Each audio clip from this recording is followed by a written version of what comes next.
Hello friends, welcome back to our channel. तो friends, आज है हमारे वेव ऑप्टिक्स का सेकंड लेक्चर और आज के लेक्चर में हम समझने वाले हैं ह्यूजेंस प्रिंसिपल। आपको याद हो हमने पिछले लेक्चर में बात की थी ह्यूजेंस प्रिंसिपल के बारे में। मैंने बताया था कि किस तरह से वो वेव नेचर को एक्सप्लेन करता है। तो आज हम समझने वाले हैं कि वो वेव किस तरह से आगे प्रोपेगेट करता है। ठीक है, तो उसका पूरा कंस्ट्रक्शन हम एक एक करके समझने वाले हैं। और उसके बाद कि अब इन्होंने बोल तो दिया कि भाई ये वेव है, तो जो है मतलब लाइट जो प्रॉपर्टी दिखाता है, रिफ्लेक्शन, रिफ्लेक्शन, वो सारी प्रॉपर्टी प्रूव भी होनी चाहिए। तो सारी प्रॉपर्टीज का इन्होंने प्रूफ दिया था, रिफ्लेक्शन का, रिफ्रैक्शन का। तो प्रूफ जो है मतलब कि एनसीईआरटी और exam board point of view में इसके डेरिवेशन हमेशा आते हैं। तो इसका डेरिवेशन आज हम कराने वाले हैं, उसके अंदर एक एक पॉइंट समझेंगे। अगर आप ध्यान समझ लोगे तो आपको पहली बार में समझ में आ जाएगा। ठीक है, विथ एनिमेशन पूरा हम अंडरस्टैंड करने वाले हैं। ओके, तो कॉन्सेप्ट लिखा हो तो उसको नोट करो और क्वेश्चन साथ उसको पॉज करके ट्राई करो। तो इतने इन्फॉर्मेशन के साथ शुरू करते हैं अपना लेक्चर।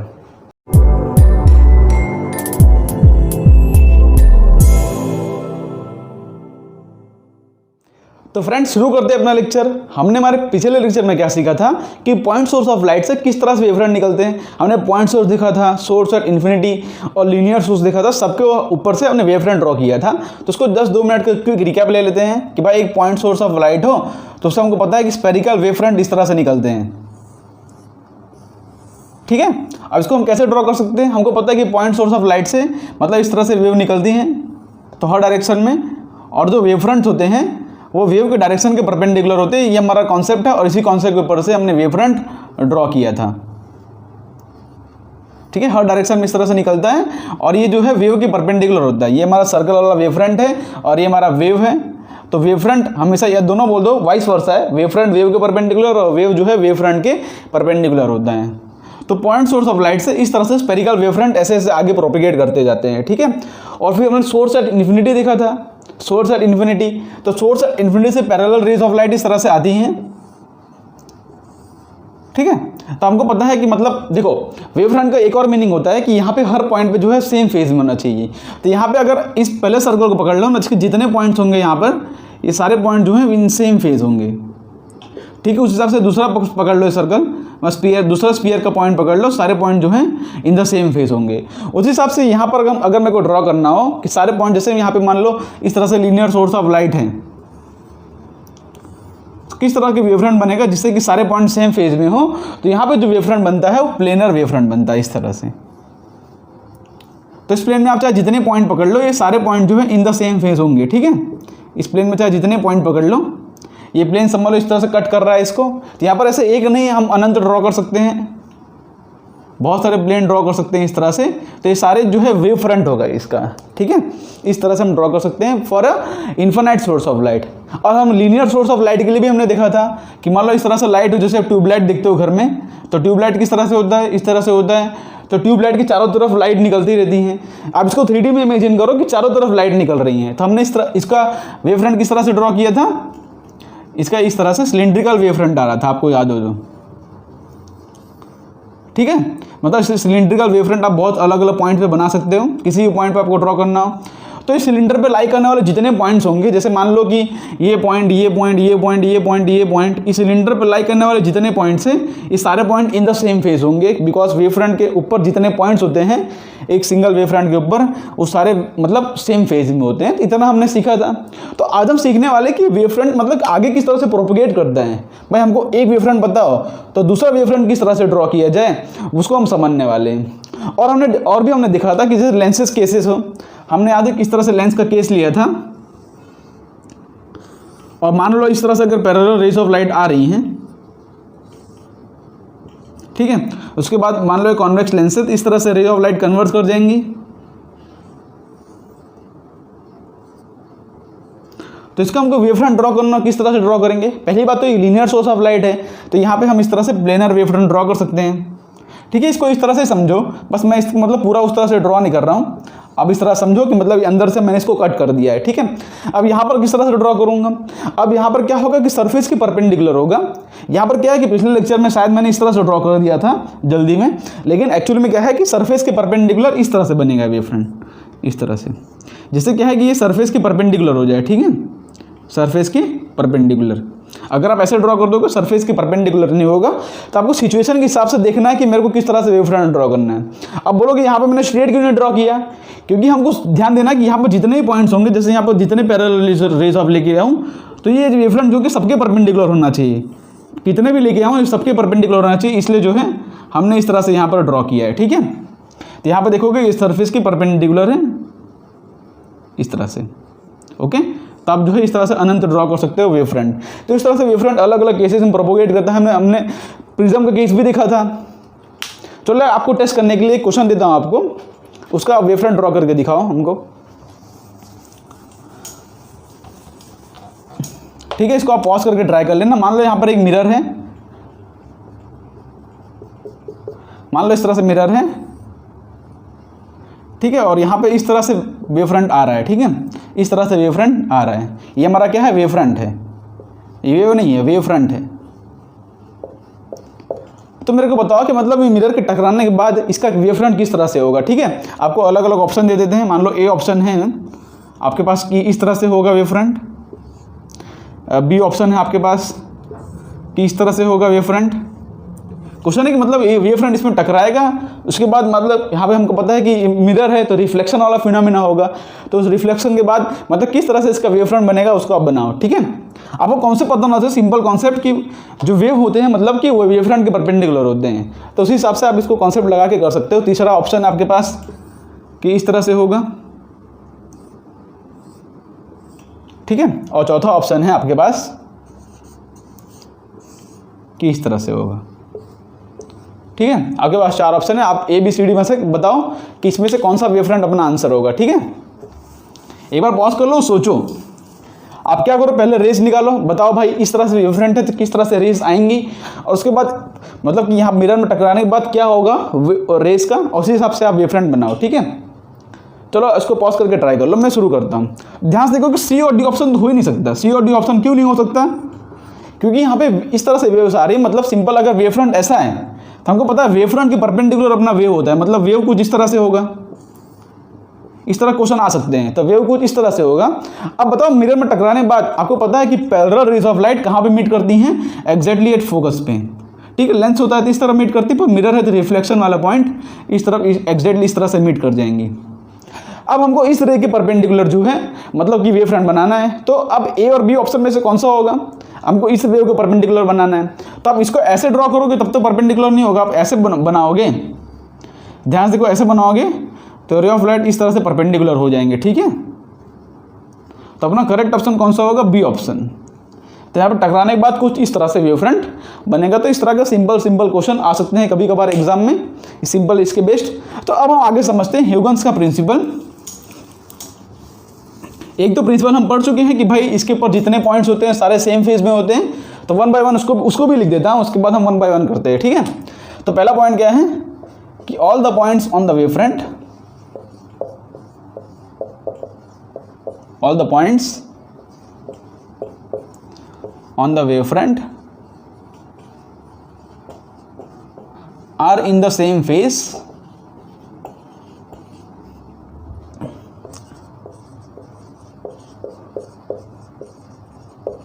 And frequency. ठीक है, वेव फ्रंट में सारे पॉइंट जो होते हैं सेम फेज में होते हैं, सेम फ्रीक्वेंसी पे होते हैं। तो ये पहला पॉइंट हमने नोट कर ही लिया था। अब सेकंड पॉइंट शुरू करते हैं।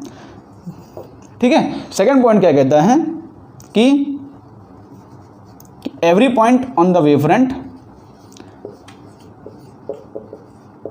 ये इंपॉर्टेंट पॉइंट, इसको ध्यान से नोट कर, सबसे इंपॉर्टेंट पॉइंट है। ठीक है, every point on a wave front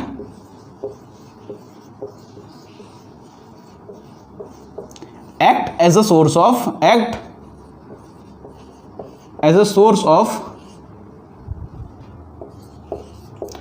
new disturbance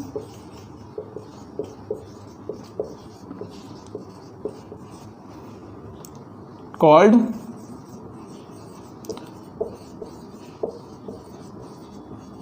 secondary wavelet। ठीक है, तो मतलब ह्यूगेंस साहब ने अपने बुक ट्रीटीज ऑफ लाइट में सेकंड पॉइंट इस तरह से मेंशन किया था कि वेव फ्रंट के ऊपर जितने पॉइंट्स होते हैं वो सारे पॉइंट एक सोर्स है न्यू डिस्टर्बेंस के। सोर्स मतलब क्या होता है सोर्स मतलब जहाँ से लाइट एमिट होती है, ठीक है, आपको पता है लाइट होता है मतलब कि बल्ब, तो वो सोर्स ऑफ लाइट है क्योंकि उसके अंदर से लाइट एमिट हो रही है। तो यहाँ पे क्या हो रहा है कि every point on the wave front, ठीक है, every point on the wave front act as a source of new disturbance called secondary wavelet, ठीक है। अब इस पॉइंट को हम समझते हैं। जैसे मान लो हमारे पास इस तरह से एक सोर्स ऑफ लाइट है, यहाँ पे सोर्स ऑफ लाइट है, मान लो उसने इस तरह से वेवफ्रंट निकाला, ठीक है, मतलब इस तरह से स्पेरिकल वेवफ्रंट पूरा बनेगा, पूरा इस तरह स्पेरिकल वेवफ्रंट बनता है, लेकिन हम उसका फॉरवर्ड एनवेलप कंसीडर कर रहे हैं, मतलब हम उसका फॉरवर्ड वाला पॉइंट अभी कंसीडर कर रहे हैं। अभी समझाता हूँ कि फॉरवर्ड वाला पॉइंट ही हम क्यों कंसीडर कर रहे हैं, ठीक है। अभी मान लो कि इस तरह से इसने वेवफ्रंट बनाया, तो अब इस वेवफ्रंट के अंदर जितने पॉइंट्स होंगे ना, ये सारे पॉइंट्स,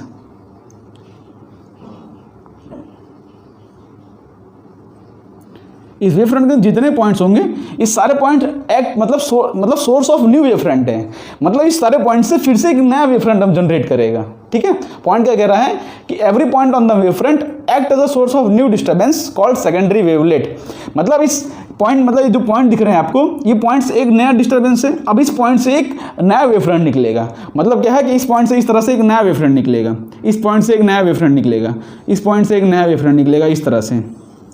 समझ रहे हो बात कि every point on the wavefront, यहाँ पे मैंने 4-5 ड्रॉ किए, ऐसे इन्फिनाइट पॉइंट्स होते हैं, तो सारे पॉइंट्स एक सोर्स है न्यू डिस्टर्बेंस के।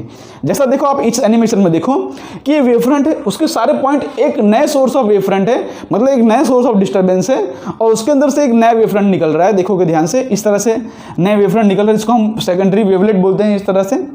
तो इस नए नए वेवफ्रंट इस सारे पॉइंट में से निकल रहे हैं। तो ह्यूगन्स का सेकंड प्रिंसिपल है, ये बोल रहे हैं इस तरह से वेवफ्रंट आगे प्रोपेगेट करता है कि मान लो किसी सोर्स ने वेवफ्रंट बनाया, मान लो प्राइमरी वेवफ्रंट है, अब इस वेवफ्रंट के सारे पॉइंट जो हैं एक सेकेंडरी मतलब सोर्स की तरह ऐड करेंगे, सारे पॉइंट सेकेंडरी सोर्स की तरह ऐड करेंगे और इसके अंदर से एक नया वेवफ्रंट निकलेगा, ठीक है। और उसके बाद इन्होंने कहा कि एक कॉमन टेंजेंट ड्रॉ कर दो इस सारे वेवफ्रंट के बीच में, इस तरह से कॉमन टेंजेंट ड्रॉ कर दो तो अपना एक नया वेवफ्रंट बन जाएगा, ठीक है। जैसे कि आप एनिमेशन में देखे होंगे, यहाँ पे कॉमन टेंजेंट बना दो, मतलब इसको टच करता हुआ एक कॉमन टेंजेंट बना दो इस तरह से, तो ये सारे जो हैं एक नया वेवफ्रंट मिल जाएगा हमको आगे का। और उसके बाद सेम वही प्रोसीजर फिर से करना है, यहाँ के सारे पॉइंट जो हैं सेम, मतलब कि एवरी पॉइंट जो है एक नए वेवफ्रंट की तरह ऐड करेंगे, यहाँ पे सारे पॉइंट उसमें से नए वेवफ्रंट निकलेंगे, ठीक है। इस तरह से उसको हम सेकेंडरी वेवलेट बोलते हैं, सेकेंडरी वेवलेट, ठीक है। इसके अंदर से जो नए नए स्फेरिकल निकल रहे हैं इस तरह से, ये पूरे स्फीयर्स हैं, मतलब इस तरह से पूरे स्फीयर्स होते हैं।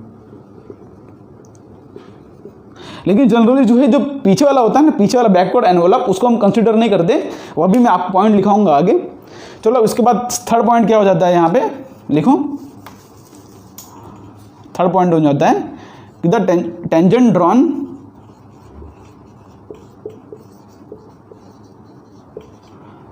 Drawn connecting all the wavefronts, या तो ऐसे लिखो touching all the new wavefronts, touching all the new wavelets, all new wavelets gives new wavefront.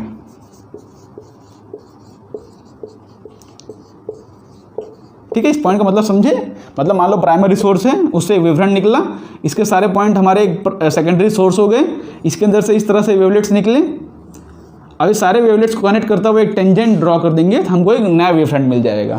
तो इस तरह से वेवफ्रंट जो है आगे प्रोपेगेट करता है, और इसकी जो स्पीड होती है ना, वो स्पीड ऑफ द वेव के इक्वल होती है। मतलब उस मीडियम में जो वेव की स्पीड होगी, आपको पता है कि अलग अलग मीडियम में वेव की स्पीड अलग अलग होती है, क्योंकि जो लेमड़ा होता है मतलब v = f लेमड़ा होता है, तो लेमड़ा जो होता है मतलब कि वेवलेंथ ऑफ लाइट होता है, वो अलग अलग मीडियम में अलग अलग होता है, इसलिए जो है स्पीड जो है अलग अलग होती है, ठीक है। तो हम क्या लिख देंगे कि the speed of the wavefront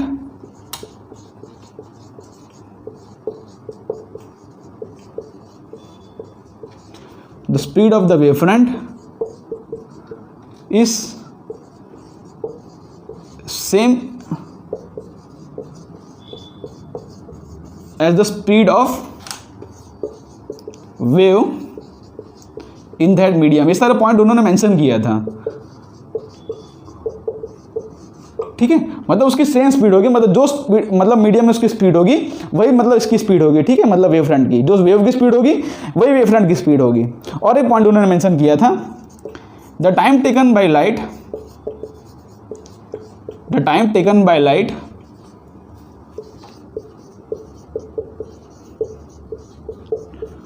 to travel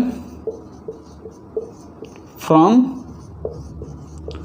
one wavefront to another, the time taken by light to travel from one wavefront to another is same along any line, is same along any line, या तो बोल दो path. ठीक है, अब इस point को हम समझते हैं कि मान लो हमारे पास यहाँ पे एक सोर्स है, मतलब ये पॉइंट सोर्स है, इससे इस तरह से वेवफ्रंट निकले, इससे इस तरह से मान लो वेवफ्रंट निकले, तो आप मान लो इस पॉइंट से पहुंचे हो, तो इस पॉइंट से आप दूसरे वेवफ्रंट में जाना चाहते हो, तो आप कोई भी पाथ चूज करो। ठीक है, कोई भी पाथ चूज करोगे आपको सेम ही टाइम लगेगा। ठीक है, मान लो यहाँ से लैम्बडा टाइम लग रहा है, मतलब यहाँ पे मतलब कि कुछ टाइम लग रहा है, यहाँ पे मान लो टी टाइम लग रहा है, तो हर जगह जो है आपको टी टाइम ही लगेगा। ठीक है, क्योंकि हमको पता है कि यहाँ पे स्पेरिकल वेवफ्रंट है, तो किसी भी पॉइंट से आप पहुँचो, मतलब किसी भी पॉइंट से आप दूसरे वेवफ्रंट में जाना चाहो, तो आपको जो है टाइम हमेशा सेम लगेगा। तो इनका चौथा मतलब कि ये पांचवा पॉइंट हो जाता है यहाँ पे। तो इसको जो आपको रिमेंबर करना है कि ये सारी चीज़ हम यूज़ करने वाले हैं। अभी हम जब रिफ्लेक्शन और रिफ्रैक्शन का प्रूफ देखेंगे ना, तो इस सारे पॉइंट को हम mention one by one reflection करेंगे। अच्छा, वेवफ्रंट को ड्रॉ करने का एक और तरीका, इसको पॉइंट से हटा देता हूँ मैं। ये टेंजेंट ड्रॉ करना आपको पता चल गया। ये टेंजेंट की तरह आप आर्क भी ड्रॉ कर सकते हो, आर्क ड्रॉ करना भी हम समझते हैं। इसको यहाँ से हटा देता हूँ मैं।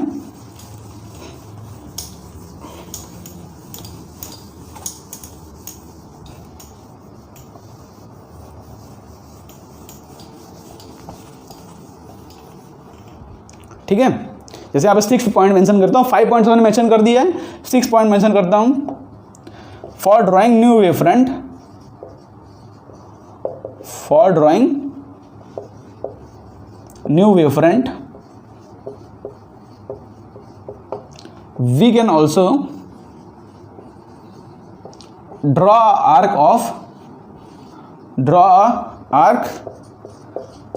of radius r equal to v into t।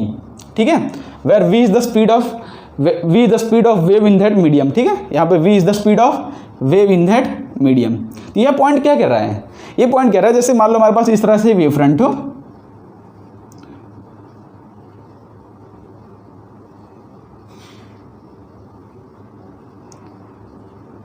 ठीक है, ये वेवफ्रंट के सारे पॉइंट एक सेकेंडरी सोर्स है। तो यहाँ पे इस तरह से हम वेवलेट ड्रॉ कर देंगे, सेकेंडरी वेवलेट्स हम ड्रॉ कर देते हैं, सेकेंडरी सोर्स है। ठीक है, इन्होंने क्या बोला कि अगर हमको न्यू वेवफ्रंट ड्रॉ करना है, तो ये तो हमने सेकेंडरी वेवलेट ड्रॉ किया, लेकिन हमेशा तो हम कर नहीं सकते। तो हम क्या करें कि एक पॉइंट को पकड़ के यहाँ पे हम आर्क खींचें, और आर्क का रेडियस क्या होगा, are equal to we t. आपको पता है कि वेव की स्पीड क्या है, वेव की स्पीड है वी, मतलब वेवफ्रंट की स्पीड भी होगी वी। तो अगर मैं बोलूँ कि मतलब उसने टी टाइम में, मान लो कोई पर्टिकुलर टी टाइम कंसीडर करते हैं, तो उसमें उसने कितना डिस्टेंस ट्रैवल किया, मतलब किसी भी पर्टिकुलर टी टाइम, जैसे मान लो आपको टी टाइम बाद आपको वेवफ्रंट ड्रॉ करना है, आप चाहते हो कि मैं टी टाइम बाद इसका वेवफ्रंट कैसा है मैं देखना चाहता हूँ, तो टी टाइम बाद उसने कितना डिस्टेंस कवर किया होगा, are equal to we T. तो R equal to we T करके यहाँ पे एक आर्क खींच दो इस तरह से, जैसे यहाँ पे पॉइंट पकड़ो, और ये तो आप एक तरीका है कि टेंजेंट ड्रॉ कर दो इस तरह से। ठीक है, और एक तरीका है कि r equal to we T करके आर्क खींचो, आप यहाँ पॉइंट पकड़ो, r equal to we t से यहाँ आर्क खींचो। ठीक है, यहाँ पॉइंट पकड़ो, एक मतलब राउंडर लो, उसके अंदर पेंसिल रखो, और इस पॉइंट से पकड़ो इस तरह से आर्क खींचो, इस पॉइंट से पकड़ो इस तरह से आर्क खींचो, इस पॉइंट से पकड़ो आर्क खींचो, इस पॉइंट से पकड़ो इस तरह से आर्क खींचो। फिर इस सारे पॉइंट को जो है इस तरह से टेंजेंट ड्रॉ करके इस सारे पॉइंट को कनेक्ट कर दो, तो आपको नया वेवफ्रंट मिल जाएगा। और आपको पता होना चाहिए कि सारे पॉइंट जो है, मतलब कि हमको पता है कि जो पॉइंट सोर्स होता है उसमें स्पेरिकल वेवफ्रंट निकलते हैं। तो ये सारे पॉइंट सोर्स होंगे ना, इसके अंदर से कौन से मतलब वेवफ्रंट निकलेंगे, स्पेरिकल वेवफ्रंट निकलेंगे। ये पॉइंट भी आपको क्लियर रहना चाहिए। मतलब ये पॉइंट सोर्स ऑफ लाइट है ना, आप इसको हर पॉइंट को कंसीडर कर रहे हो, तो हर पॉइंट में से कैसा वेवफ्रंट निकलेगा, स्पेरिकल वेवफ्रंट निकलेगा, क्योंकि हमको पता है कि पॉइंट सोर्स से कैसा वेवफ्रंट निकलता है, स्पेरिकल। तो एक तो तरीका हो गया इस तरह से आर्क, और इसका जो रेडियस होगा यहाँ पे, ये r equal to we t, किसी भी लाइन के अलॉन्ग। ठीक है, यहाँ पे भी हो जाएगा r equal to we t, यहाँ पे भी हो जाएगा r equal to we t. Okay, ये भी तरीका है, ये भी तरीका है, किसी भी तरीके से हम इसको ड्रॉ कर सकते हैं। अब देखो क्वेश्चन आता है कि हमने इसको आधा ही क्यों ड्रॉ किया, मतलब पीछे क्यों नहीं ड्रॉ किया। तो यहाँ पे मतलब कि उन्होंने कॉन्सेप्ट बताया है कि जो पीछे वाले वेवफ्रंट होते हैं ना, उसका कुछ इंटरफेरेंस करके, मतलब क्या होता है, जैसे समझो कि यहाँ पे एक वेवफ्रंट आया, यहाँ पे वेवफ्रंट आया, दोनों मतलब कैंसिल आउट हो जाते हैं। आपको पता है कि अगर डिस्ट्रक्टिव इंटरफेरेंस होता है तब जो है मतलब कि देखो एक्चुअली ह्यूगेंस ने मेरे बुक में क्या लिखा है कि आपको पता है कि मतलब डिस्ट्रक्टिव इंटरफेरेंस होता है वो कैंसिल आउट हो जाते हैं, मतलब दो वेव आपस में कैंसिल आउट हो जाते हैं, क्योंकि एक का मैक्सिमम मिल रहा होता है, एक का मिनिमम मिल रहा होता है, तो दोनों का net effect almost zero equal to आ जाता है। ठीक है, तो उन्होंने क्या बोला कि यहाँ पर जो मतलब ये पॉइंट है ना जहाँ पे हम ड्रॉ कर रहे हैं, तो इस पॉइंट के सिवाय मतलब ये जो वेव्स हैं उसके सिवाय अंदर जितने वेव मतलब इस तरह से बन रहे हैं, अंदर जितने वेव्स इस तरह से बन रहे हैं, तो उसका पॉजिटिव और नेगेटिव इफेक्ट ओवरऑल कैंसिल हो जाता है। ठीक है, और हम क्या करते हैं, अब पॉइंट लिखो कि only forward envelope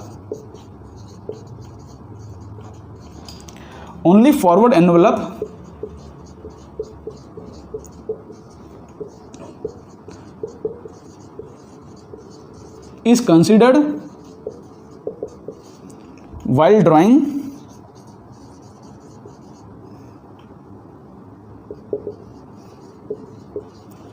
new wave front. ठीक है, फॉरवर्ड एनवलप मतलब ये फॉरवर्ड वाले जितने वेव्स हैं उसको हम कंसीडर करते हैं। द बैकवर्ड, और मतलब इसके बहुत रीजन दिए जाते हैं कि भाई यहाँ पे इसकी जो इंटेंसिटी होती है वो बहुत कम होती है, मतलब जो फॉरवर्ड वाले वेव्स होते हैं उसकी इंटेंसिटी ज़्यादा होती है, जो बैकवर्ड वाले वेव्स होते हैं उसकी इंटेंसिटी होती है लेकिन बहुत कम होती है, ये भी एक रीज़न बोल सकते हैं। और दूसरा रीज़न ये है कि यहाँ पे इंटरफेरेंस होता है और डिस्ट्रक्टिव इंटरफेरेंस की वजह से अंदर जितने मतलब वेव फ्रंट बनते हैं ओवरऑल आपस में कैंसिल आउट हो जाते हैं, तो उनका नेट इफेक्ट नहीं आता। यहाँ पर जो पॉइंट वाले वेव फ्रंट्स होते हैं ना, मतलब इनका ही जो नेट इफेक्ट आता है, तो बैकवर्ड एनवलप को हम जनरली कंसिडर नहीं करते। ठीक है, the backward envelope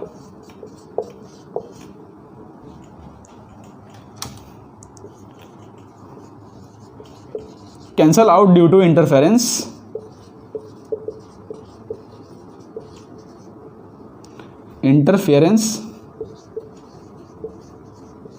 and also its intensity is low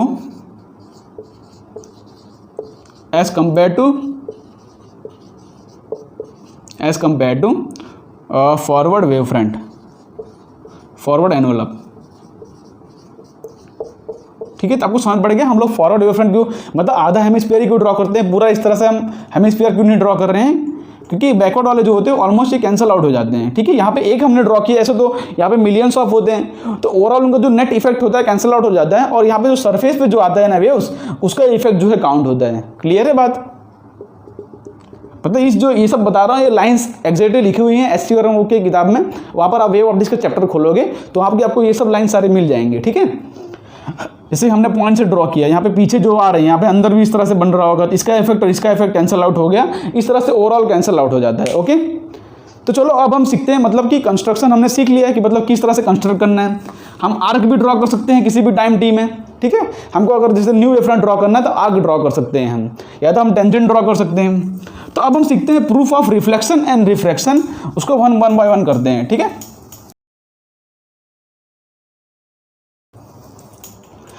तो अब हम समझते हैं proof for law of refraction. ठीक है, proof for law of reflection.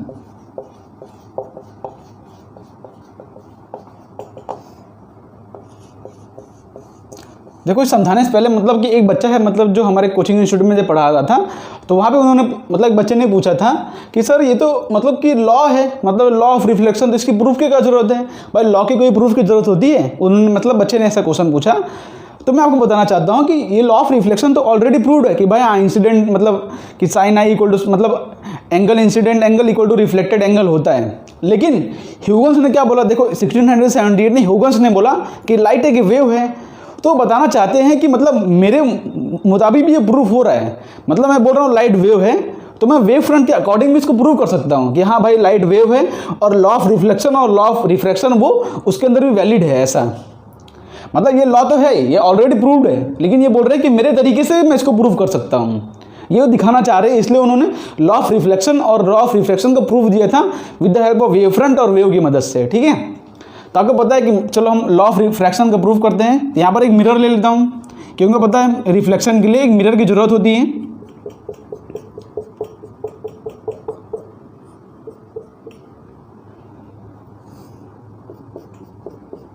ठीक है। तो मैंने यहाँ पे मिरर ड्रॉ कर दिया। ये क्या है, रिफ्लेक्टिंग सरफेस है। इसको आप मान लो कि एक रिफ्लेक्टिंग सरफेस है, जिसमें मतलब मिरर समझ लो या रिफ्लेक्टिंग सरफेस समझ लो। अब यहाँ पे रेज ऑफ लाइट आ रही हैं। अब इसको समझने से पहले, लॉ ऑफ रिफ्लेक्शन समझने से पहले आप ये एनिमेशन देखो अपने स्क्रीन पर। तो यहाँ पर देखो किस तरह से यहाँ पे wave, parallel waves of light यहाँ पे आ रही हैं।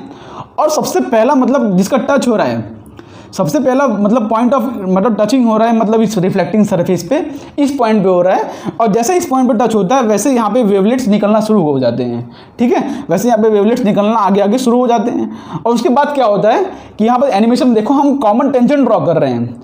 हम यहाँ पर सारे वेवलेट निकले, उसके बाद यहाँ पॉइंट पे पहुँचा, हम यहाँ पर कॉमन टेंजेंट ड्रॉ किया, इस तरह से कॉमन टेंजेंट ड्रॉ किया। और कॉमन टेंजेंट क्या दिखा रहा है, वो न्यू वेवफ्रंट दिखा रहा है हमको।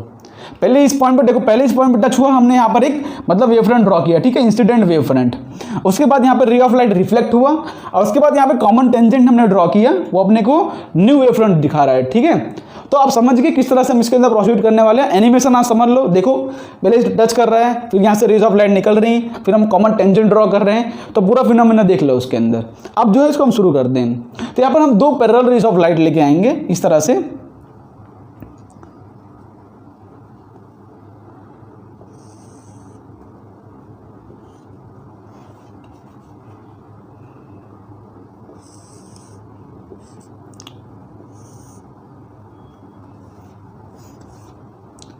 ठीक है। अब से पहली बार डायग्राम नहीं बने तो कोई दिक्कत नहीं है, आप इसको बना सकते हो, कितनी बार आप प्रैक्टिस करो। बिकॉज ये बोर्ड एग्जाम में इसका डेरिवेशन ऑलमोस्ट आता है, हर साल आता है डेरिवेशन। तो डेरिवेशन को ध्यान से देखना। तो यहाँ पर हमने दो रेज ऑफ लाइट इस तरह से ली है। तो ये क्या है, अपना इंसिडेंट रे है। मान लो एक पॉइंट को नाम देता हूँ ए पॉइंट है, और ये अपना जो रे है वो इंसिडेंट रे है। हमने यहाँ पर दो रेज ऑफ लाइट ली है, आप कितने भी ले सकते हो, यहाँ पर 3-4 ले सकते हो समझाने के लिए। हमने यहाँ पर दो रेज ऑफ लाइट ली है। तो एक रे ऑफ लाइट मतलब सबसे पहले यहाँ पर इस ए पॉइंट पे स्ट्राइक कर रहा है, और जैसे ए पॉइंट पे स्ट्राइक करता है यहाँ से वेवफ्रंट निकलना शुरू करते हैं। तो एक देखो, हम वेवफ्रंट कहीं भी ड्रॉ कर सकते हैं। आपको पता है कि पैरेलल रेज ऑफ लाइट के लिए इस तरह से प्लेनर वेवफ्रंट आते हैं। तो वेवफ्रंट चाहे यहाँ ड्रॉ करूँ चाहे यहाँ ड्रॉ करूँ, लेकिन पहले इस पॉइंट पे स्ट्राइक कर रहा है। तो यहाँ पर एक मैं primary wave incident wavefront draw कर लेता हूँ, ठीक है। इसको मैं ब्लू पेन से ड्रॉ कर लेता हूँ। आप वेवफ्रंट किसी भी पॉइंट पर ड्रॉ कर सकते हो। मैं यहाँ पे इस पॉइंट पर ड्रॉ किया, इसको बी नाम दे देता हूँ, और यहाँ पे ए बी को बोल देता हूँ मैं इंसिडेंट वेवफ्रंट है। ए बी बोल देता हूँ मैं इंसिडेंट वेवफ्रंट।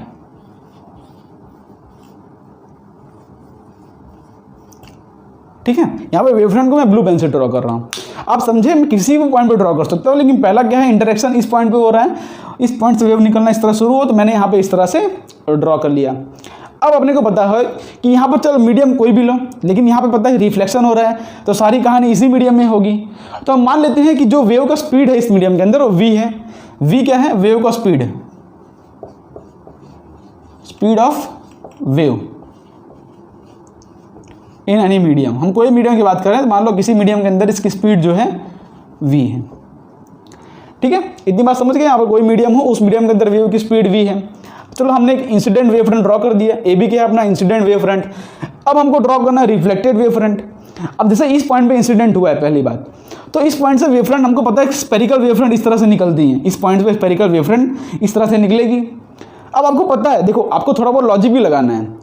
इस पॉइंट पे वेव फ्रंट हर डायरेक्शन में इस तरह से निकलेंगी। स्पेरिकल वेव फ्रंट आप ड्रॉ करोगे इस तरह से हर डायरेक्शन में, ऊपर नीचे दाएं बाएं। लेकिन आपको पता है कि रे ऑफ लाइट इंसिडेंट होने के बाद इस डायरेक्शन में जाएंगी। भाई रे ऑफ लाइट यहाँ पे आएगी, स्ट्राइक करेगी, इस डायरेक्शन में जाएगी। Angle of incidence, angle of reflection, वो सब कहानी होती है। तो इस पॉइंट पे स्ट्राइक कर रहा है। तो आप समझो कि यहाँ पे बी पॉइंट पे मतलब कि ये हुआ, ए बी पॉइंट पे स्ट्राइक किया। अब वेव फ्रंट हर डायरेक्शन में निकल रहा है, लेकिन हमको पता है कि रे ऑफ लाइट स्ट्राइक करके इसी डायरेक्शन में जाएगा। तो हम जो है इसका जो न्यू वेव फ्रंट बनाएंगे ना, जो हम आर्क खींचते हैं, आर्क ऑफ रेडियस क्या होता है, r equal to we T. तो हम इसी डायरेक्शन में कहीं खींचेंगे, ठीक है। लेकिन उससे पहले हम इस बी पॉइंट से ड्रॉ करते हैं। हम बी पॉइंट से मतलब राउंडर लो, इस तरह से इस बी पॉइंट से राउंडर लो, और इस तरह से यहाँ पे आर्क खींचो। हम मान रहे हैं कि मतलब कि किसी टी टाइम बाद, देखो ये कहानी जो है टी इक्वल टू 0 पर हो रही है। मैं बोल रहा हूँ कि ये कहानी जो है टी इक्वल टू 0 पर हो रही है, और मैं बोल रहा हूँ कि टी टाइम बाद, देखो आप मान सकते हो, मैं बोल रहा हूँ कि टी टाइम बाद ये वेव जो है यहाँ, मतलब ये जो वेव है ये यहाँ पे पहुँचा है, ठीक है। T equal to t time बाद वो यहाँ पे पहुँचा है। तो अगर t equal to t time बाद ये वेव यहाँ पर पहुँचा होगा, तो तो ये इंसिडेंट वेव फ्रंट से मतलब कि ये पॉइंट का डिस्टेंस कितना होगा बताओ। हमको पता है कि अगर इस तरह से आर्क ड्रॉ करें तो उसका जो रेडियस होगा, आर्क का जो रेडियस होता है वो r equal to v into t होगा। भाई अगर टी टाइम बाद ये वेव यहाँ पहुँचा है तो ये रेडियस कितना हो जाएगा, r equal to we t हो जाएगा। अब वी टी समझ रहे हो ना कि भाई यहाँ से अगर ये आर ड्रॉ करूँ, देखो इंसिडेंट वेव फ्रंट से टी टाइम बाद, देखो टी इक्वल टू 0 पर ये इंसिडेंट वेव फ्रंट बनाया, तो टी इक्वल टू टी बाद वेव यहाँ पहुँचा, तो हमने यहाँ पर ये जो डिस्टेंस बता दिया है r equal to we t. ये कहानी क्लियर है ना। पहले हमने यहाँ पे ड्रॉ किया, फिर r equal to we t से यहाँ पे इस तरह से हमने आर खींचा। मैं इस पॉइंट से पकड़ रहा हूँ, देखो ऐसा राउंडर लिया मैंने और यहाँ पर इस तरह से मैं आर्क खींच रहा हूँ। ठीक है, ऐसा राउंडर ले रहा हूँ, इस तरह से आर्क खींच रहा हूँ।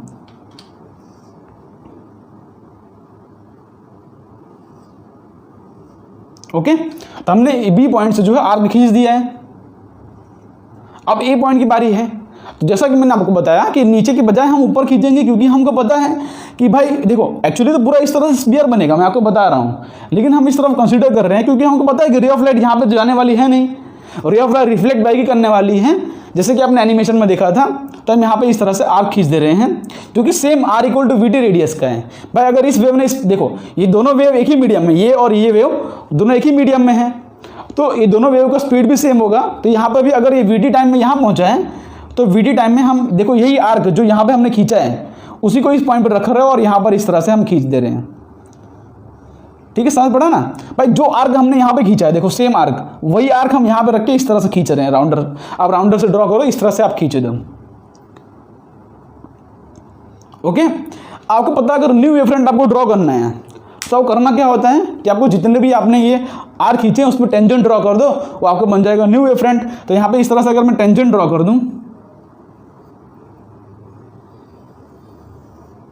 तो यहाँ पे क्या हो जाएगा, अपना ये न्यू वेवफ्रंट हो जाएगा। इसको पॉइंट नाम दे दो, इसको नाम दे दो सी पॉइंट और इसको नाम दे दो अपना डी पॉइंट।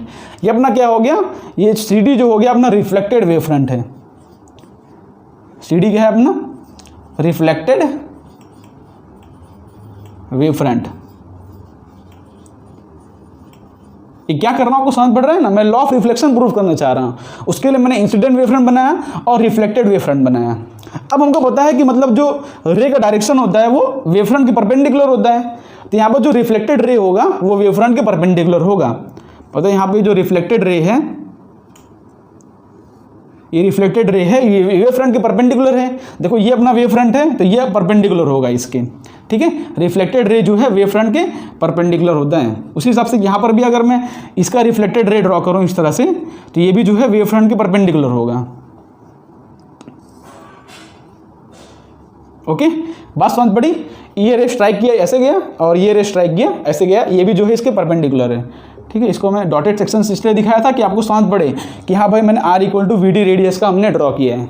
ओके, तो इतनी बात समझ पड़ गई कि ये यहाँ पे परपेंडिकुलर है। ओके, वैसे देखो ये रे है और ये वेवफ्रंट है, ये भी परपेंडिकुलर होगा। इतनी बात समझ पड़ी। चलो अब थोड़ा सा आगे बढ़ते हैं हम। अब यहाँ पर थोड़े बहुत इतनी बात समझ पड़ी। देखो ये अपना हमने कंस्ट्रक्शन किया है। ठीक है, हमने क्या किया, दो वेव्स इस तरह से लेके आए, हम r equal to we t के रेडियस का हमने आर्क कट किया, उसके बाद यही आर्क हमने यहाँ पे कट किया, ये हमने इंसिडेंट वेवफ्रंट बनाया और हमने कहा कि वेव के परपेंडिकुलर होता है इंसिडेंट वेवफ्रंट, तो हमने इसको परपेंडिकुलर बता दिया कि रे के परपेंडिकुलर है। तो हमने इंसिडेंट वेवफ्रंट बनाया, तो यहाँ पे दो पॉइंट हमने कंसीडर किया। देखो कोई भी पॉइंट कंसीडर कर सकते हैं, लेकिन हमने दो पॉइंट कंसीडर किया। एक पॉइंट से हमने r equal to we t radius का यहाँ बनाया और एक पॉइंट से हमने r equal to we t radius का हमने यहाँ बनाया। देखो ये भी अपना वी टी ही होगा। क्यों ये वी टी होगा, ये भी अपना वी टी है, ये भी अपना वी टी है, क्योंकि जितना डिस्टेंस इसने ट्रैवल किया उतना डिस्टेंस इसने ट्रैवल किया होगा टी टाइम में। ओके, इतनी बात समझ पड़ गई। ये हमने कंस्ट्रक्शन किए। अब हम प्रूव करते हैं कि angle of incidence angle of reflection के बराबर किस तरह से हो रहा है। तो यहाँ पर देखो ये अपना मिरर का सरफेस है, ये मिरर का सरफेस है। तो मिरर के सरफेस से हम एक नॉर्मल ड्रॉ करते हैं और ये अपना हो जाएगा एंगल ऑफ इंसिडेंस। पर नॉर्मल और मतलब वेव और देखो नॉर्मल रे और नॉर्मल के बीच में जो एंगल होता है वही एंगल ऑफ इंसिडेंस होता है। उस हिसाब से अगर यहाँ पर मैं नॉर्मल ड्रॉ करूँ इस तरह से तो ये अपना हो जाएगा एंगल ऑफ रिफ्रैक्शन आर। इतनी बात समझ पड़ी। ये हमने दो नॉर्मल ड्रॉ कर दिया। उसके बाद देखो ये अपना आई है और ये अपना पूरा परपेंडिकुलर है। देखो ये परपेंडिकुलर है, इतना आई है, तो ये बाकी बचा हो गया 90 माइनस आई, बाकी बचा रह गया 90 माइनस आई। अब देखो ये नॉर्मल है और ये सरफेस है, ये पूरा परपेंडिकुलर है, ये पूरा परपेंडिकुलर है ना, इतना 90 माइनस आई है, तो बाकी बचा कितना हो जाएगा, आई हो जाएगा। बात समझ पड़ी। देखो ये भी तो परपेंडिकुलर होगा, नॉर्मल और सरफेस के बीच में परपेंडिकुलर, तो 90 माइनस आई तो इतना हो जाएगा आई। उस हिसाब से ये आर है, ये पूरा 90 है, ये हो जाएगा अपना 90 माइनस आर, और बाकी बचा हो जाएगा अपना आर, क्योंकि ये पूरा 90 होगा नॉर्मल सरफेस के बीच में, ये आर है, तो बाकी बचा हो जाएगा 90 माइनस ये हो गया आर। ओके, और ऊपर वाला 90 तो है ही। अब यहाँ पर दो ट्रायंगल पकड़ते हैं। एक ट्रायंगल है ए बी सी, देखो ध्यान से, ट्रायंगल ए बी सी, एक ट्रायंगल पकड़ता हूँ ए बी सी, और एक ट्रायंगल पकड़ रहा हूँ ए डी सी, ठीक है। And triangle A D C are congruent, ठीक है। हमने दो ट्रायंगल्स को बोला कॉन्ग्रुएंट हैं। अब कॉन्ग्रुएंट जैसे आपने मैथमेटिक्स में सीखा होगा कि कॉन्ग्रुएंट प्रूफ करने के लिए हमको क्या चाहिए, आपके पास साइड एंगल साइड रूल होता है, साइड एंगल रूल होता है, ठीक है। दो एंगल एक साइड इक्वल हो तो भी कॉन्ग्रुएंट होता है, दो साइड एक एंगल इक्वल हो तो भी कॉन्ग्रुएंट होता है। तो यहाँ पर देखोगे ध्यान से कि ये जो बेस है, देखो ए सी बेस दोनों ट्रायंगल में कॉमन है, ए बी सी ट्रायंगल में भी, ए डी सी ट्रायंगल में, दोनों में ये ए बी जो बेस है, ए सी बेस है, वो कॉमन है, ठीक है। इसको इस तरह से भी लिख सकते हैं हम, ट्रायंगल ए बी सी, देखो ऑर्डर मैटर करता है, पहले ए लिखा, बी लिखा, सी लिखा, तो ए बी सी लिखोगे तो ए डी सी लिखना पड़ेगा, ठीक है, ऑर्डर मैटर करता है। Triangle A B C is congruent to triangle A D C, हमने इस तरह से लिखा। क्यों लिखा, तो हम प्रूव करते क्यों लिखा है, क्योंकि जो ए सी साइड है वो कॉमन है, ए सी साइड क्या है, कॉमन है, ठीक है। दूसरा यहाँ पर जो एंगल है, देखो ध्यान से, angle A B C, angle A B C is equal to angle A D C, जो कि इक्वल टू 90 डिग्री है। तो साइड हो गया, एक एंगल हो गया। और तीसरा साइड कौन सा है, ध्यान से देखोगे कि ये अपना बी सी साइड जो है वी टी है, और ए डी साइड है वो भी वी टी है अपना, तो B C is equal to A D is equal to v into t. तो साइड एंगल साइड से हमने प्रूव कर दिया कि जो ट्रायंगल है ये दोनों कॉन्ग्रुएंट है। तो अगर कॉन्ग्रुएंट ट्रायंगल होते हैं ना, अगर दो ट्रायंगल कॉन्ग्रुएंट हो, देखो ये ट्रायंगल जिसको बाहर निकाल दूं अगर, तो इस तरह से कुछ बनेगा, ध्यान से, ये अपना आई है और ये अपना 90 डिग्री है, ठीक है, ये अपना ए बी सी ट्रायंगल, और दूसरा ट्रायंगल बाहर निकाल दें तो इस तरह से बनेगा। ध्यान से देखो, ये अपना आर है, ये अपना 90 डिग्री है, इस तरह से बन रहा है। तो दो ट्रायंगल आपस में कॉन्ग्रुएंट है, इसका ये साइड वी टी है, इसका ये साइड वी टी है, और ये ए सी साइड दोनों में कॉमन है, ठीक है। और ध्यान से देखो ये एंगल भी कॉमन है, तो ये दोनों ट्रायंगल कॉन्ग्रुएंट है। तो अगर कॉन्ग्रुएंट ट्रायंगल हो, देखोगे ध्यान से कि अपने को प्रूफ करना है कि angle i equal to angle r है। तो यहाँ पे वी टी की देखो अपोजिट एंगल आई है, और यहाँ पे वी टी के अपोजिट एंगल आर है। तो आपको पता है कि इक्वल साइड के अपोजिट एंगल जो होता है, अगर साइड इक्वल हो तो उसके अपोजिट में जो एंगल होता है वो भी इक्वल होता है, ठीक है भाई। अगर साइड अपोजिट हो, अगर देखो साइड इक्वल हो, तो उसके अपोजिट जो एंगल होता है वो भी इक्वल होता है। तो वैसे तो कॉन्ग्रुएंट भी उससे भी हम बोल सकते हैं कि यहाँ पे जो एंगल आई होगा वो इक्वल टू एंगल आर होगा, angle i equal to angle r होगा। ये अपना प्रूफ हो जाता है law of reflection. Law of reflection क्या कहता है कि incident angle equal to reflected angle होता है, वो हमने इस मतलब डेरिवेशन से हमने प्रूफ कर दिया। ध्यान से देखोगे कि भाई वीटी के साइड वाला एंगल मतलब वीटी के अपोजिट एंगल आई है, यहाँ पे वीटी के अपोजिट एंगल आर है, तो भाई वीटी अगर इक्वल है तो उसके अपोजिट एंगल वाले भी इक्वल होंगे, ठीक है। तो इससे हम प्रूफ हो जाता है कि angle i equal to angle r है, तो लॉ ऑफ रिफ्लेक्शन प्रूफ हो जाता है। तो लॉ ऑफ रिफ्लेक्शन खाली एक ही पॉइंट था क्या कि angle i equal to angle r होता है, और भी तो एक पॉइंट होता है, आपको याद हो कि incident ray, reflected ray, normal, line the same plane, तो हमको दोनों पॉइंट प्रूव करना पड़ेगा ना। अब इतना ही सिर्फ लिख के आओगे बोर्ड में एग्जाम में तो आपके 2 मार्क्स कट हो जाएंगे, क्योंकि लॉ ऑफ रिफ्लेक्शन का सिर्फ एक ही पॉइंट नहीं था, उसका दूसरा पॉइंट भी था। क्या पॉइंट था कि incident ray, reflected ray and normal line the same plane, तो उसको भी हमको प्रूव करना पड़ेगा। तो ये हम इसको हटा देता हूँ मैं,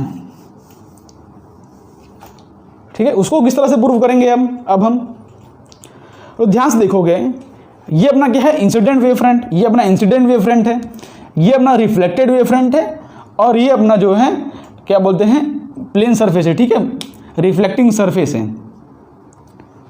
तो यहां पर लिखो पॉइंट, एक पॉइंट लिखो, इसको भी हटा दूं।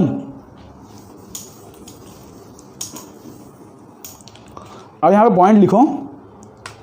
अब ध्यान से देखो कि देखो इंसिडेंट वेव फ्रंट, देखो ये बोर्ड के प्लेन के अंदर जा रहा है, बोर्ड के प्लेन के परपेंडिकुलर है, और ये जो रिफ्लेक्टेड वेव फ्रंट है ये भी बोर्ड के प्लेन के परपेंडिकुलर है, और ये जो है मतलब कि प्लेन सरफेस, ये भी जो बोर्ड है अपना, ये वाइट बोर्ड उसके परपेंडिकुलर है ना। ये तीनों तीन जो है ये incident wave front, reflected wave front और ये बोर्ड का जो प्लेन है, तीनों सॉरी ये जो रिफ्लेक्टिंग सरफेस है तीनों बोर्ड के प्लेन के परपेंडिकुलर हैं। उसे हम लिख सकते हैं, क्या लिख सकते हैं यहाँ पे कि the incident wave front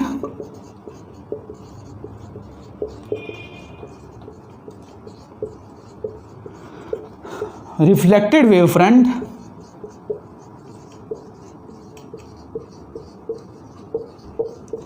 and the reflecting surface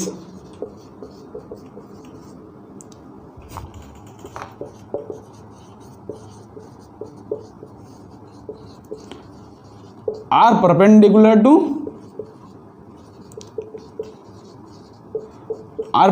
to plane of board।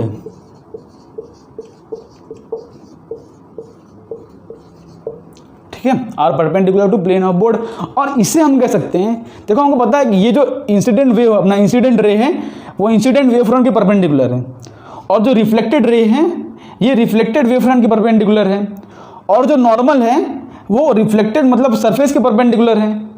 तो अगर तीनों आपस में परपेंडिकुलर हैं मतलब क्या है कि जो ये इंसिडेंट रे है, रिफ्लेक्टेड रे है और ये जो नॉर्मल है, ये तीनों बोर्ड के प्लेन में लाई कर रहे हैं। देखो ये बोर्ड के प्लेन में है, पहले वाले जो थे मतलब ये वेवफ्रंट्स वाले ये बोर्ड के परपेंडिकुलर थे, लेकिन ये इंसिडेंट रे, ये रिफ्लेक्टेड रे और ये नॉर्मल ये बोर्ड के प्लेन में है। कैसे हमने बोला, क्योंकि इंसिडेंट वेव फ्रंट के परपेंडिकुलर है incident ray, reflected wave front के परपेंडिकुलर है रिफ्लेक्टेड रे, और क्या बोलते हैं रिफ्लेक्टिंग सरफेस के परपेंडिकुलर है नॉर्मल। सो हमको पता है कि जो इंसिडेंट वेव फ्रंट है, इंसिडेंट वेव फ्रंट WF लिख दे रहा हूं, is perpendicular to incident ray, incident ray, और जो रिफ्लेक्टेड वेव फ्रंट है इज परपेंडिकुलर टू रिफ्लेक्टेड रे।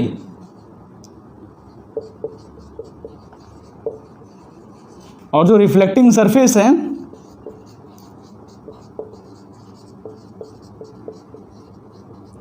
इज परपेंडिकुलर टू क्या बोलते हैं नॉर्मल। सो हम ऐसा बोल सकते हैं, इसके वजह से हम बोल सकते हैं so incident ray, reflected ray and normal lie in the plane of board, lie in the plane of board। ठीक है, हम ये बोल सकते हैं the incident wave front and reflected wave front and normal lie in the plane of board. ठीक है, क्योंकि ये आपस में परपेंडिकुलर था, हम बोल दिए तीनों तीन एक ही प्लेन में लाई कर रहे हैं। हमने जो है इसका सेकंड पॉइंट भी प्रूफ कर दिया। अगर आप इतना पूरा लिखोगे तो आपको जो है लॉ ऑफ रिफ्लेक्शन का पूरा पॉइंट मिलेगा। ठीक है, अब इसी की मदद से हम समझते हैं लॉ ऑफ रिफ्रैक्शन। अब आपको पता है, देखो हमने जब रे ऑप्टिक्स चैप्टर पढ़ रहे थे ना, तब उसके अंदर हमने क्या बोला था कि रे ऑफ लाइट इस मीडियम से इस मीडियम में जाती है तो अपने पाथ से बेंड कर जाती है। तब हमने बोला था कि रे ऑप्टिक्स में इसका कोई रीज़न नहीं है। भाई इसका रीज़न किसने दिया, हम तो सिर्फ बोलते भाई स्पीड कम हो जाएगी, स्पीड वगैरह रीज़न नहीं रख सकते हम। ठीक है, तो किस तरह से कहानी होती है, मतलब किस तरह से रे ऑफ लाइट बेंड करती है, उसका जो हाइगन्स प्रिंसिपल से हम उसको प्रूव कर सकते हैं। मैंने आपको बताया था वेव फ्रंट के माध्यम से उसको बताएंगे, तो उसको भी हम समझेंगे अभी। ठीक है, और हम लॉ ऑफ रिफ्रैक्शन प्रूव करते हैं।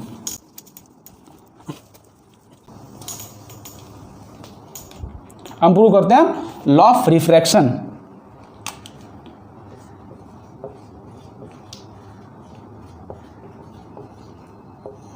ओके, तो लॉ ऑफ रिफ्रैक्शन के लिए हमको क्या चाहिए होगा, हमको यहाँ पे एक सरफेस चाहिए होगा, लेकिन इस बार हम मिरर नहीं ले रहे हैं।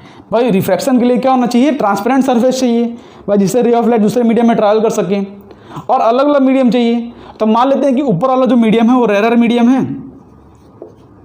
ये जो मीडियम है रेयर मीडियम है, और नीचे वाला जो मीडियम है वो डेंसर मीडियम है। ठीक है, अलग अलग मीडियम लेना पड़ेगा तभी तो फिनोमिना होगा। आप किसी भी रेयर, किसी को भी रेयर, किसी को डेंसर मान सकते हो।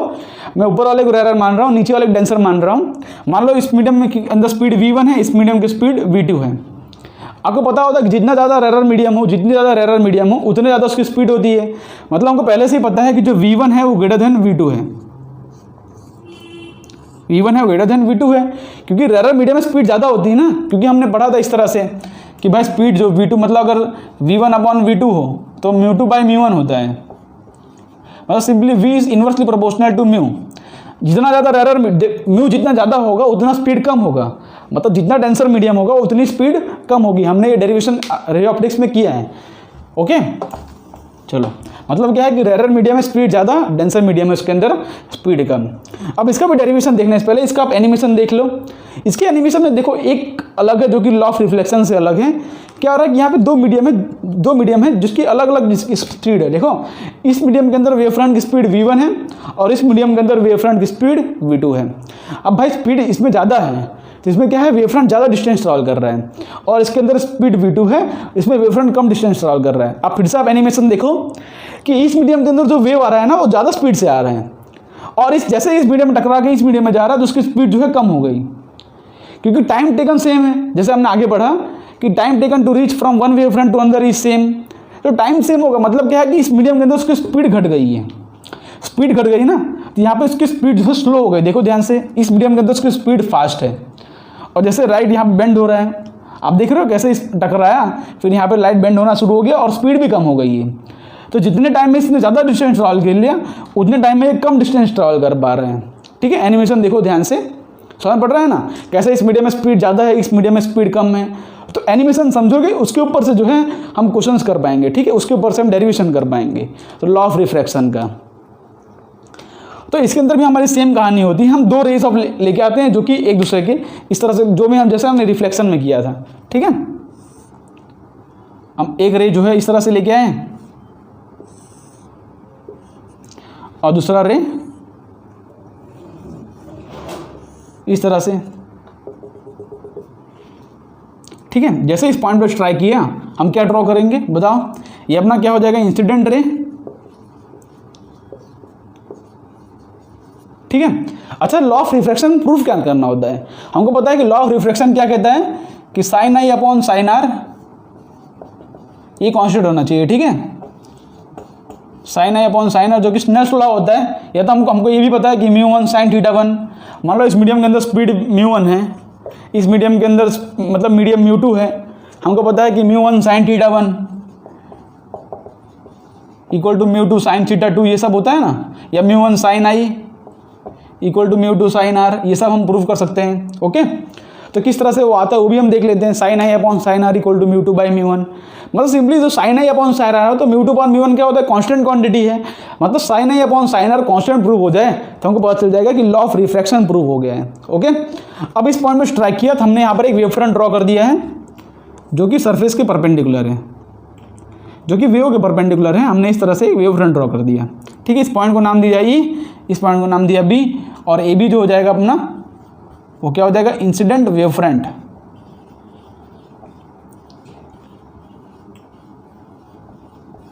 ओके, इस पॉइंट पे स्ट्राइक किया, हमने ड्रॉ किया। अब देखो ध्यान से कि ये मीडियम अलग है, ये मीडियम अलग है। इस मीडियम के अंदर स्पीड v1 है, इस मीडियम के अंदर स्पीड v2 है। तो ये मान लेते हैं कि यहाँ पे जो कहानी हो रही है वो t इक्वल टू 0 पे हो रही है और t equal to t time बाद यहाँ पर वेव पहुँचा।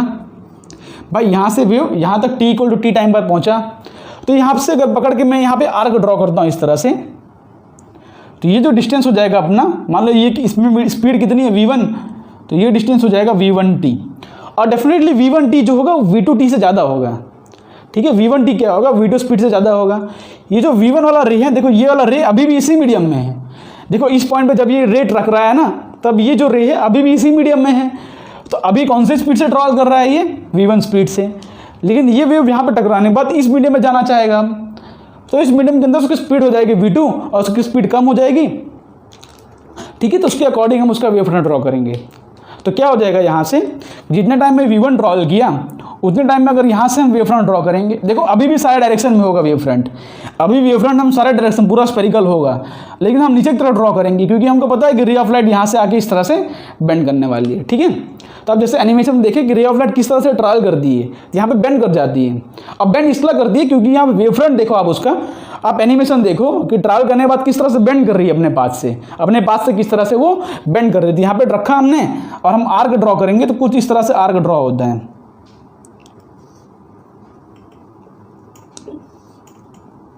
समझे, मतलब ये डिस्टेंस जो है कम है। ठीक है। इस तरह से बहुत सारे वेव फ्रंट बनते हैं, और क्योंकि यहाँ पे वेव फ्रंट इस तरह से बन रहा है ना, तो जो है रे ऑफ लाइट बेंड करती है। इसका रीज़न होता है सिंपली इसका वेव फ्रंट का ट्रैवल करने का डायरेक्शन, वेव फ्रंट की स्पीड घट गई, वेव फ्रंट की स्पीड घटने की वजह से यहाँ पर वो डायरेक्शन चेंज करके अपना बेंड हो गया, और उसकी वजह से हम वेव का डायरेक्शन इस तरह से बेंड ड्रॉ करते हैं। ठीक है, क्योंकि हमको पता है, देखो ध्यान से आप गाड़ी देखे हो कि एक टायर अगर टर्न मार रहा हो इस तरह से, दूसरा टायर को ज़्यादा डिस्टेंस कवर करता है। मतलब भाई अगर इस तरह से एक एरिया हो, तो भाई अब आपकी गाड़ी चल रही हो, जैसे कि आपकी 4 व्हीलर चल रही हो, तो अगर ये गाड़ी इस तरह से टर्न मारेगा ना, तो ये टायर जो है कम डिस्टेंस ट्रैवल करेगा, और ये टायर जो है ज़्यादा डिस्टेंस ट्रैवल करेगा। क्यों? क्योंकि टर्निंग के वक्त इसकी स्पीड ज़्यादा है, देखो ध्यान से इसके कंपैरिजन में। ठीक है, तो सिर्फ वही कहानी यहाँ पे हो रही है। ये वेव बेंड क्यों हुआ? क्योंकि इतने ही टाइम में ये इतना डिस्टेंस ट्रैवल किया, और उतने टाइम में जो है बेंड करके, मतलब समझ रहे हो ना आप कि कम डिस्टेंस ट्रैवल कर रहा है, इसलिए जो वेव को बेंड करना पड़ रहा है।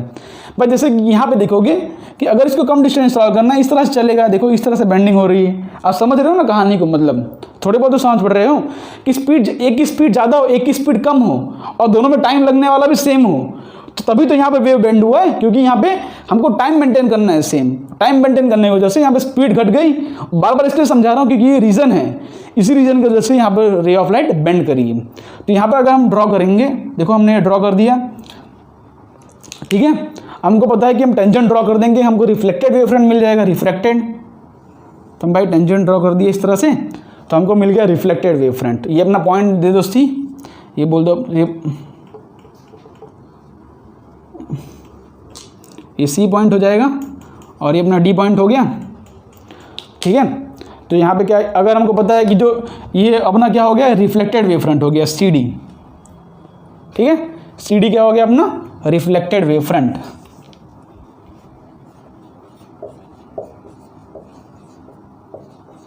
Refracted wave front. ओके, हमको पता है कि अब रे ऑफ लाइट वेव फ्रंट के परपेंडिकुलर होती हैं, तो हम यहाँ पे इस तरह से वे ऑफ लाइट ड्रॉ कर देंगे। ठीक है, इस तरह से हम रे ऑफ लाइट ड्रॉ कर देंगे। जैसे यहाँ पे भी रे ऑफ लाइट आएगी, तो इस तरह से रे ऑफ लाइट चली जाएगी। ओके, अपने पास से जो है बेंड कर जाएगी सिंपली। जब ये रे ऑफ लाइट यहाँ पहुँचेगी तब वो भी V2 स्पीड से हो जाएगी, लेकिन यहाँ पर उसकी स्पीड जो है V1 है, और यहाँ पर इसकी स्पीड ये जो है V2t है। ओके, अब देखो ये रे है, इसके परपेंडिकुलर होगा ये कहानी। ओके, बस इतना, मतलब ये पॉइंट समझ पड़ गया आपको किस तरह से हमने ड्रॉ किया, इंसिडेंट वेव फ्रंट और रिफ्लेक्टेड वेव फ्रंट।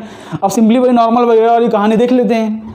यहाँ पर नॉर्मल ड्रॉ करूँ तो अपना इंसिडेंट रे बाई ये 90 - I, तो ये अपना हो जाएगा I। उस हिसाब से यहाँ पर नॉर्मल ड्रॉ, देखो यहाँ पर देखो ये रिफ्लेक्टेड एंगल है ना, तो ये अपना R हो जाएगा, तो ये अपना हो जाएगा 90 - R। देखो इतना अपना R हो गया, रिफ्लेक्शन मतलब एंगल ऑफ रिफ्लेक्शन R, ये 90 - R, ये 90, तो ये अपना R हो जाएगा। समझ पड़ रहा है ना आपको, ये 90 - R, ये 90, ये अपना R हो जाएगा। तीनों को ऐड करोगे तो 180 हो जाएगा। 90 - R minus R plus R cancel, 180। Okay, इस तरह से। अब फिर से यहाँ पे दो ट्रायंगल देखो, एक ट्रायंगल है ABD और एक ट्रायंगल है ACD। तो ये दोनों ट्रायंगल में आप साइन I की वैल्यू निकालो सिंपली, क्योंकि हमको sine I upon sine R proof करना है। तो पहले ट्रायंगल में देखो साइन I की वैल्यू क्या आ रही है, साइन I की वैल्यू आ रही है V1t अपॉन AD, और दूसरे ट्रायंगल में देखो साइन R की वैल्यू क्या आ रही है, क्या बोलते हैं V2t। देखो साइन R की वैल्यू क्या हो जाएगी, V2t अपॉन AD, है ना। AD जो है अपना हाइपोटेनियस है, इस तरह से। अब sine I upon sine R कर लो, तो sine I upon sine R करेंगे तो क्या हो जाता है वो, sine I upon sine R, तो V1t अपॉन AD, V2 देखो हो जाएगा V1t upon AD, V2t upon AD, तो यहाँ से AD कैंसिल, TT कैंसिल, तो sine I upon sine R आ रहा है अपना V1/V2। अब ये तो स्पीड है, पर दोनों स्पीड का रेशियो लेंगे तो कांस्टेंट क्वांटिटी आएगी ना, तो अपना जो है ये कांस्टेंट प्रूव हो जाता है इस तरह से। और हमने पता है कि V1/V2 जो होता है μ2/μ1 होता है, क्योंकि V is inversely proportional to refractive index, तो उसके ऊपर से V1/V2 को हम जो है μ2/μ1 लिख सकते हैं। ठीक है, तो sine I upon sine R equal to μ2/μ1, तो यहाँ से हम प्रूव कर सकते हैं μ1 sine I equal to μ2 sine R। जो कि अपना क्या है, लॉ ऑफ रिफ्रैक्शन है। आप किसी मदद से इतना प्रूफ कर सकते हो, और उसके बाद भी आपको वही प्रूफ करना पड़ेगा कि भाई incident wave front, reflected wave front और ये प्लेन ऑफ द सरफेस ये एक दूसरे के परपेंडिकुलर है। सेम जैसे रिफ्लेक्शन में प्रूफ किया था वैसे इसके अंदर हम प्रूफ कर सकते हैं। तो आई होप सो इसका डेरिवेशन आपको समझ पड़ा होगा, इसके अंदर एक ही पॉइंट समझ पड़ा होगा, और क्यों ये बेंड किया रे ऑफ लाइट वो भी समझ पड़ा होगा आपको। ओके, एनिमेशन की मदद से और इसकी मदद से। ओके, तो बस आज के लेक्चर इतना ही, यहाँ ही रोकते हैं। होप सो आज के लेक्चर आपको समझ पड़ा होगा। अगर समझ पड़ा होगा अपने दोस्तों को भी शेयर करें, जिससे कि उनको भी हेल्प हो सके थोड़ा सा। तो आप मिलते हैं नेक्स्ट वीडियो में, जिसके अंदर हम इंटरफेरेंस थोड़ा बहुत शुरू करेंगे, या तो इसके बेस पे जो प्रीवियस ईयर क्वेश्चन आए उसको भी हम ले लेंगे रैपिड फायर राउंड में। ओके, तो मिलते हैं आपको नेक्स्ट वीडियो में। तब तक के लिए आप पढ़ाई करते रहें, तब तक के लिए बाय बाय।